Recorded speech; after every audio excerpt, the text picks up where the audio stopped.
So, um, did you know? So, when we sleep, our souls temporarily leave our bodies and enter barzakh. However, our souls are still connected to our bodies. So, when we are awakened, our soul returns to our bodies. Did you guys know that fact? I'm literally looking at the people with their cameras open and I'm like looking for nods or anything, but you guys are not helping me out here. So please nod or tell me, give me thumbs up. Did you guys know that or did you guys not know that? Okay, I'm seeing no and yes. Okay, cool. I'm seeing no's. Perfect. All right. So, um, does anybody want to think out loud here? So when we do our dua for sleeping, do you guys have that memorized? Do you guys know that dua? I'm gonna pull it up for you, just in case people need refreshers. Dua for sleeping or before sleeping. Here is your dua before sleeping. Well, there's a couple of different ones, but I think the ones that most people have memorized is Allahumma bismika wa amutu wa ahya, and that's in your name I live and die, right? That is in Allah subhanahu wa ta'ala's name. And you say that because when you sleep, there is very little linkage between you and your body, right? So it's very interesting learning that concept. There's also a couple of different ones. There's this longer one, which I think is more encouraged. And this one translates to, "O Allah, verily you have created my soul, and you shall take its life. To you belong its life and death. If you should keep it, my soul alive, and then protect it, and if you should take its life, then forgive it. O Allah, I ask you to grant me good health." So that's also another one. Maybe I'll open it in a new tab. That might be easier to see. Okay, there you go. So this is another dua that people have memorized, and you'll notice that the common theme amongst these duas is often we're looking at death and life, and you might think, well, if you didn't know what barzakh was before, why is that so relevant? Well, the slide kind of explains it. So does somebody want to read the giant quote for me? It's from the Quran, and it's about this topic. So I think it's relevant, and if somebody wants to read it, that'd be great.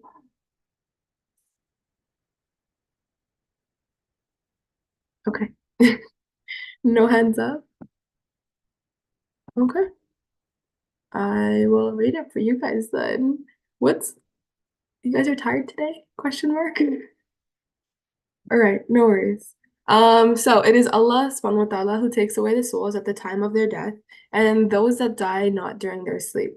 He keeps those souls for which he has ordained death and sends the rest for a term appointed. Indeed, in this taking and giving of the soul at the time of sleep and wakefulness are great signs of divine omnipotence for the people who think deeply. So again, this kind of just talks to you very temporarily about when we sleep, our souls are no longer there. So if Allah subhanahu wa ta'ala has decided that this is our time to leave, your soul just doesn't return, right? So when you make those du'as, you are understanding that if you sleep, your soul is gone. And if you do not return, that is a du'a for, living and sleeping and all this stuff in this dunya. So that is part of that. So what does the word barzakh mean? If you guys want to read, just put your hand up and then maybe I can pick you guys. But because you guys are pretty tired today, I'm not gonna force anybody.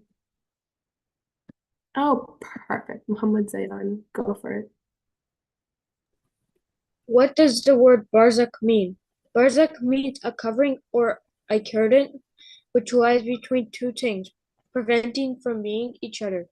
Barzakh is the state of existence in between the life of this world and the hereafter. Imam Sadiq alayhi has explained that barzakh is the period beginning from death until the day of judgment. Perfect. All right. Jazakallah khair for reading that. So,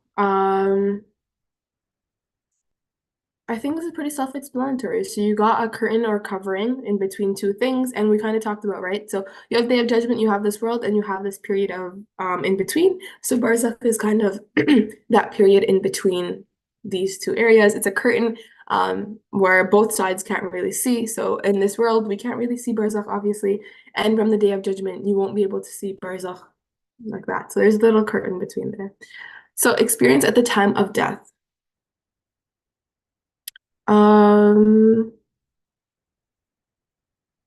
Ali and Qasim.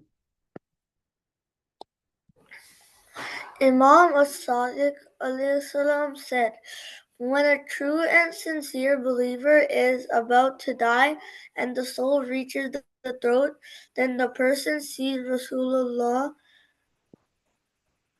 Imam Ali, and the other Imams. He also sees the angels Jibreel alayhi salam, Mikael alayhi salam, and the angel of death.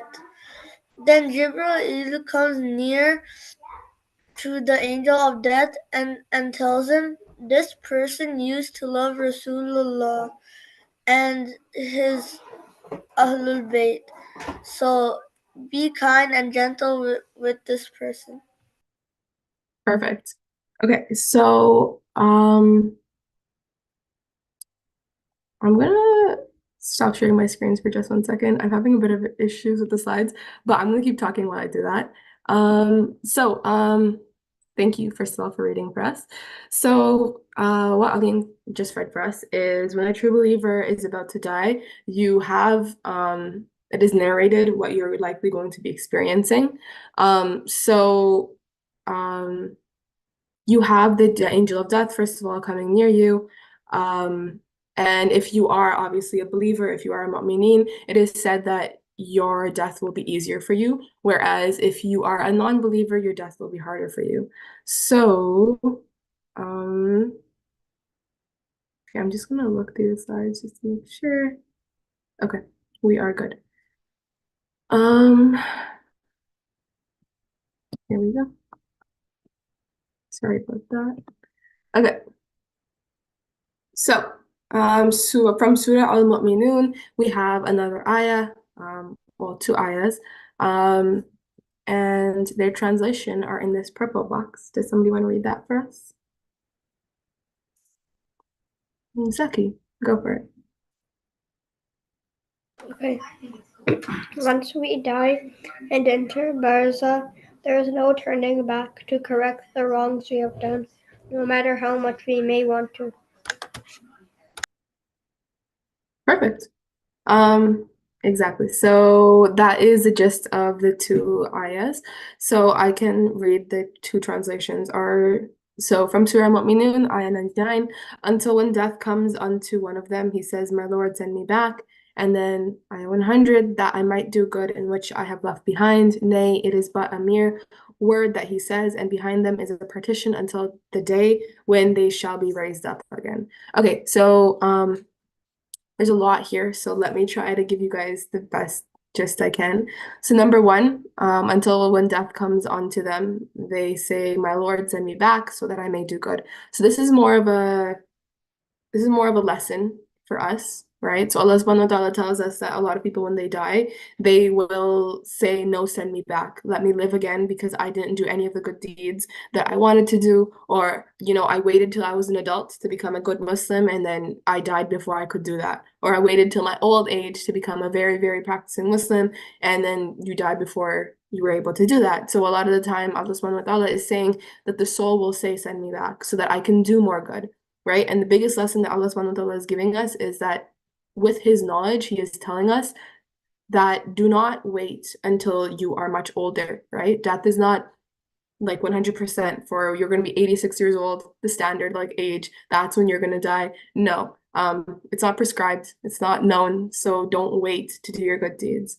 Secondly, it's also telling us that there is a partition, right? So that is what we're looking at right now in this class. So once you have died, obviously, I think the most important, the most relevant, but I think you guys understand this at this point. Once you are dead, there's no coming back, right? So inshallah, we want to prepare for that as best as we can. All right, so Barzakh is the intermediary world between this world and the hereafter. So it's kind of just really drilling this concept home.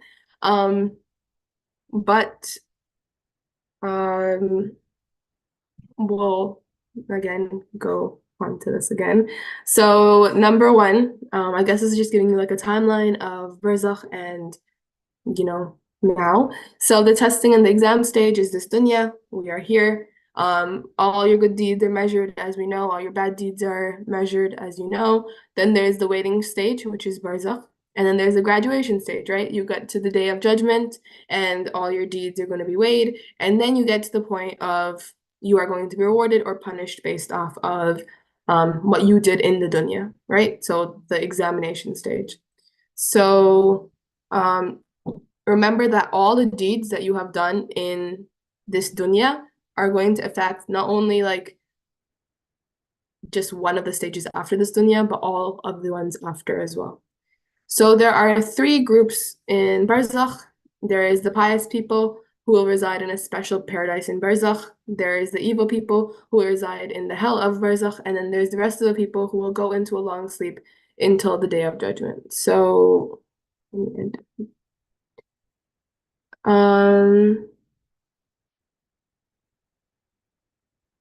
okay, so what happens in barzakh?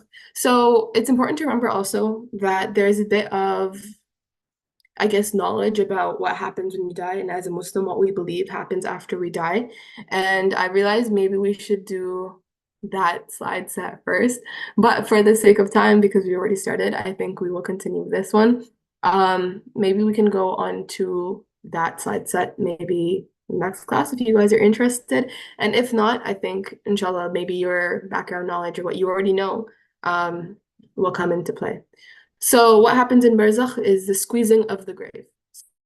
So this is something that is pretty commonly known amongst most people, right? So after you die, there is going to be a test. The angels are going to come, right? And they're going to ask you the three questions. But squeezing of the grave is something that is relatively also pretty known. So it's a purifying process to cleanse a person before entering barzakh. That is something you may not have known. So for those little sins, it feels like a hug between friends. And for those who did bad, it's more squeezing, like it's more painful and severe. And again, this is something that we know already, right? So your deeds matter. Even in your grave, it's written like those with a lot of good deeds, it'll be a good place to spend your time. And those with a lot of bad deeds, it'll be kind of like a sign to come. It'll like be almost a piece of like hell. So again, your deeds matter. So an angel, does somebody want to read?